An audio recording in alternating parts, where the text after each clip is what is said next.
Hello students, इस video lecture में हम स्ट्रक्चर ऑफ एटम चैप्टर जो है शुरू कर रहे हैं। तो स्ट्रक्चर ऑफ एटम में हम सबसे पहले डाल्टन एटॉमिक थ्योरी से स्टार्ट करेंगे। In 1808 Dalton presented his atomic theory to explain the properties of matter.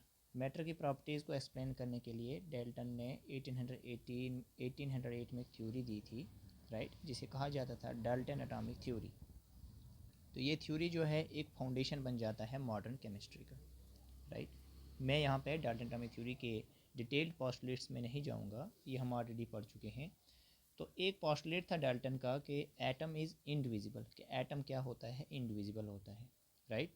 जो कि ये पोस्टुलेट बाद में जो है रॉन्ग प्रूव हुआ था, राइट। जैसे जैसे डिफरेंट साइंटिस्ट ने आगे रिसर्च किया, राइट, क्योंकि ऐसा माना जाता है, it is assume that matter is made up of atoms. तो एटम्स के ऊपर जो है डिफरेंट साइंटिस्ट ने जो है रिसर्च किया, राइट। तो at the end of 19th century Dalton atomic theory जो है फेल हो जाता है। एक एक्सपेरिमेंट परफॉर्म किया गया था बहुत सारे साइंटिस्ट के द्वारा, राइट।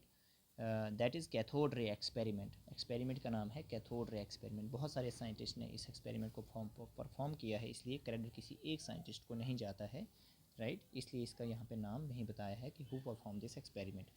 तो इस एक्सपेरिमेंट के परफॉर्म करने से डिस्कवरी ऑफ पार्टिकल, एक पार्टिकल का डिस्कवरी हुआ जिस पार्टिकल का मास नेग्लिजिबल कंसिडर किया गया, और उस पार्टिकल का मास चार्ज क्या था, नेगेटिव चार्ज था, राइट।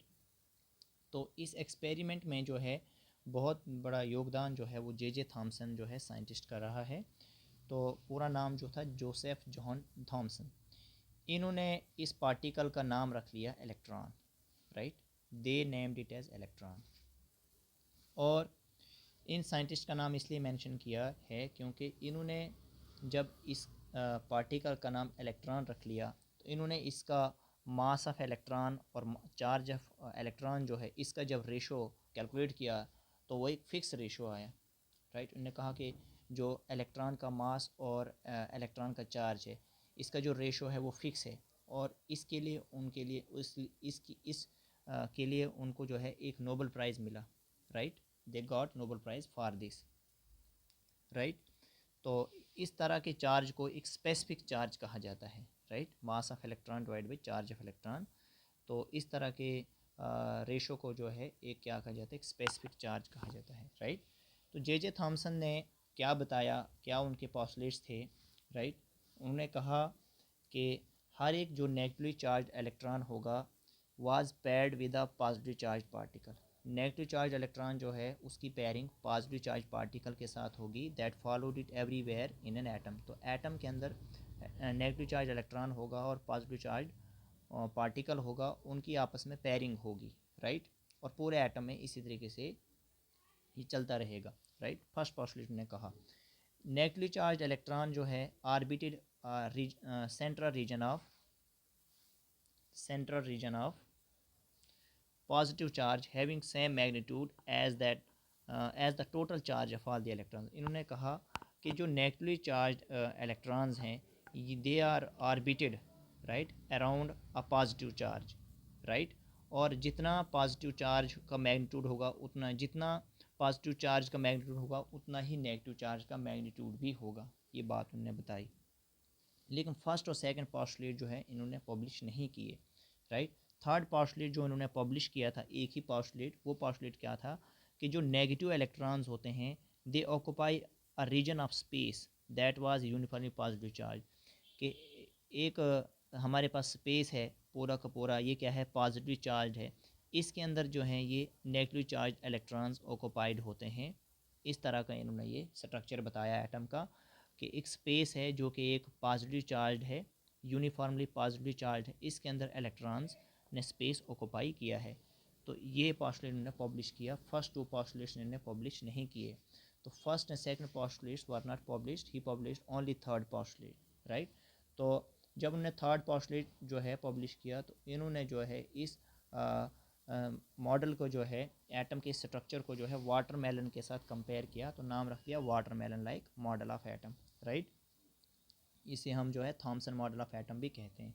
इन्होंने इसे जो है रेजन्स के साथ भी कंपेयर किया, जिसके कारण इसका नाम रख दिया plum pudding model of atom भी इसका नाम रखा गया। डिफरेंट डिफरेंट एटम जो हैं नाम जो हैं इस मॉडल के रखे गए, राइट। तो थॉमसन जो साइंटिस्ट थे बहुत ही एक्स्ट्राऑर्डिनरी साइंटिस्ट थे, टीचर भी रह चुके थे। इनके बहुत सारे साइंटिस्ट को नोबेल प्राइज़ मिल चुका है, जिसमें से 3 स्टूडेंट्स के नाम यहाँ पे बताए गए हैं, जैसे कि अर्नेस्ट रदरफोर्ड, राइट, नील बोहर और मैक्स बॉर्न।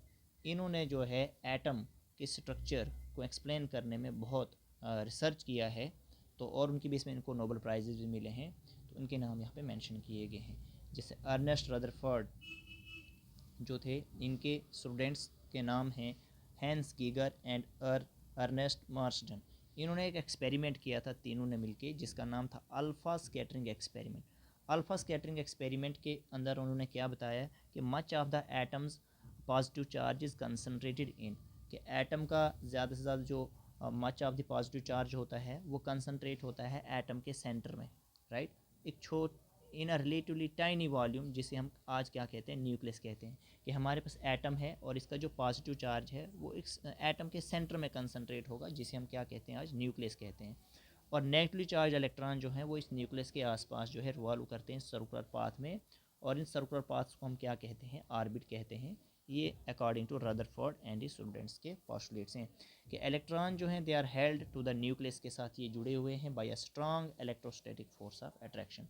तो इस मॉडल को हम जो है रदरफोर्ड मॉडल ऑफ एटम भी कहते हैं, राइट।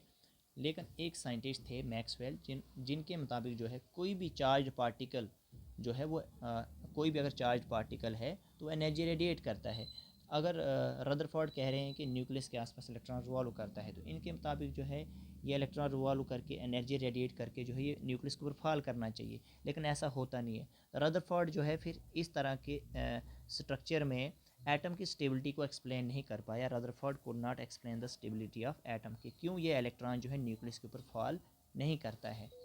इसके बाद जो है नेक्स्ट साइंटिस्ट जो आए, that is nil Bohr.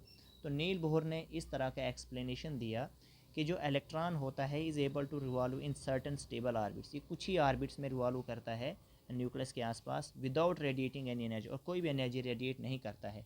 The electron can not have any other orbit in between the discrete orbit, जो ये यहाँ पे ऑर्बिट्स हैं इनके बीच में कोई दूसरा ऑर्बिट यहाँ पे नहीं होता है जहाँ पे इलेक्ट्रॉन रिवॉल्व करे।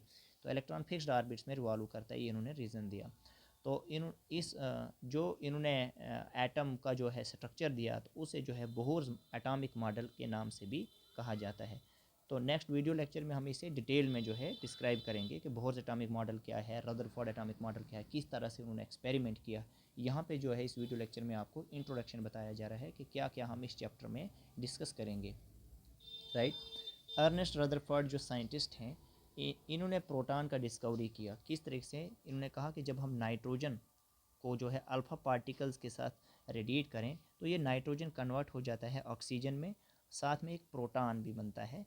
तो ये जो डिस्कवरी इन्होंने बताई प्रोटॉन की, इस तरीके से बताई, राइट, कि हम इस तरीके से भी जो है प्रोटॉन का डिस्कवरी बता सकते हैं।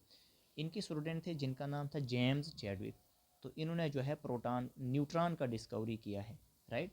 और जब न्यूट्रॉन का डिस्कवरी भी हुआ तो उसके बाद जो है ये पता चला कि जो प्रोटॉन और न्यूट्रॉन हैं ये टुगेदर जो है ये न्यूक्लियस के अंदर एग्जिस्ट करते हैं, और इन दोनों को इकट्ठे टुगेदर जो है इनको न्यूक्लियंस कहा जाता है। Protons and neutrons together are known as nucleons, जो न्यूक्लियस के अंदर पाए जाते हैं। और इन सर्कुलर पाथ्स में क्या होते हैं, इलेक्ट्रॉन्स होते हैं, राइट। तो इस तरीके से जो है इन्होंने ये डिफरेंट डिफरेंट स्ट्रक्चर्स जो है एटम के बताने की कोशिश की है डिफरेंट डिफरेंट साइंटिस्ट ने टाइम टू टाइम। तो नेक्स्ट वीडियो लेक्चर्स में जो है हम डिटेल में जो है इनके मॉडल्स का स्टडी करेंगे, राइट। और ये भी सीखेंगे कि इलेक्ट्रॉन का डिस्कवरी, प्रोटॉन का डिस्कवरी, न्यूट्रॉन का डिस्कवरी किस किस तरीके से किया गया है, राइट। तो ये इंट्रोडक्टिव वीडियो लेक्चर था। तो इस वीडियो लेक्चर को हम यहीं पे स्टॉप करते हैं। Okay, thank you.